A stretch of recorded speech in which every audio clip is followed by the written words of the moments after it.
Israeli Prime Minister Benjamin Netanyahu vowed on Sunday to fight deeper into Gaza after his troops endured one of the worst days of losses of their ground war, while militant group Islamic Jihad joined talks in Cairo.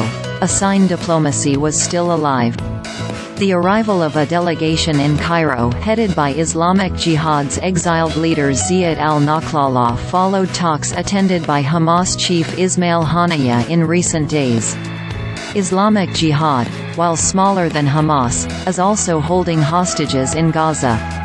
The militant groups have so far said they will not discuss any release of hostages unless Israel ends its war in Gaza, while the Israelis say they are willing to discuss only a temporary pause in fighting. But neither side has publicly walked away from talks that Washington last week described as very serious, even as fighting has intensified throughout the Gaza Strip since a truce collapsed at the start of December. The Cairo talks would center on ways to end the Israeli aggression on our people, said an Islamic Jihad official. The delegation will reaffirm the group's position that any exchange of hostages will have to secure the release of all Palestinians jailed in Israel, after a ceasefire is achieved, the official said.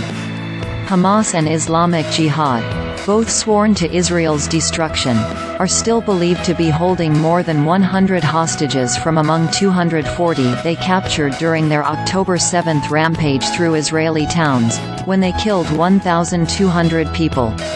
Since then, Israel has besieged the Gaza Strip and laid much of it to waste, with more than 20,400 people confirmed killed, according to Gaza authorities, and thousands more believed dead under the rubble. The vast majority of the 2.3 million Gazans have been driven from their homes, and the United Nations says conditions are catastrophic. After a week-long truce collapsed at the start of the month, fighting has only intensified on the ground, with war spreading from the north of the Gaza Strip to the full length of the enclave. The Israeli military said 10 of its soldiers had been killed in the past day, following 5 killed the previous day, its worst two-day losses since early November. This is a difficult morning, after a very difficult day of fighting in Gaza, Netanyahu said at a cabinet meeting on Sunday. The war is exacting a very heavy cost from us. However, we have no choice but to continue to fight.